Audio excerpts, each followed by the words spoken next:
এই ভাই দেবে ফুসফুস, আমি দেব কিডনি। ম্যাডামের অভাব হলো না। কাশবাতাল বাড়ি হইয়া গেছে মাওলা। আমার ভাইরে একটা মহব্বতের চুমা দিলাম। এই ভাই যখন বলে আমার ফুসফুস দিব, তখন আমিও বলি আমার একটা কিডনি দিব। সিকেডি ইউরোলজি হসপিটাল শ্যামলী, ওইখানে আমার নিউ মুসলিম অ্যাসোসিয়েশনের উপদেষ্টা ডাক্তার মোহাম্মদ কামরুল ইসলাম স্যার, ওনার ওইখানে যদি আজকেই আমারে ম্যাডাম রাজি হয়, আমি দুটো কিডনি, আমি দুটোর একটা কিডনি ম্যাডামকে দিয়েও আমি ম্যাডামকে বাঁচাইতে চাই, ম্যাডামকে দুনিয়াতে রাখতে চাই। এই ভাই দেবে ফুসফুস, আমি দেব কিডনি। ম্যাডামের অভাব হলো না।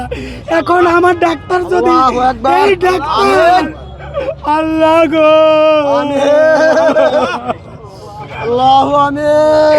আকাশ বাতাস বাড়ি হইয়া গেছে মাওলা। তোমার ডাকে হয়তো আমার ম্যাডাম চলিয়া যাবে।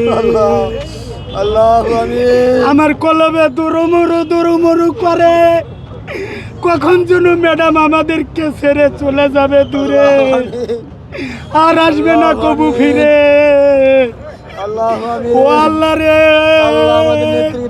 আমার নেত্রীকে তুমি যদি এক দেড় যুগ হায়াত বাড়াই দাও, তোমার বরকতে তুমি যদি হায়াত একটু বাড়াই দাও, তাতে তোমার কোনো লস হবে না। আল্লাহ, তুমি যদি ম্যাডাম রে নিয়ে যাও, তাতে তোমার কোনো লাভও হবে না। কিন্তু ম্যাডাম যদি, এই ম্যাডাম যদি, আল্লাহ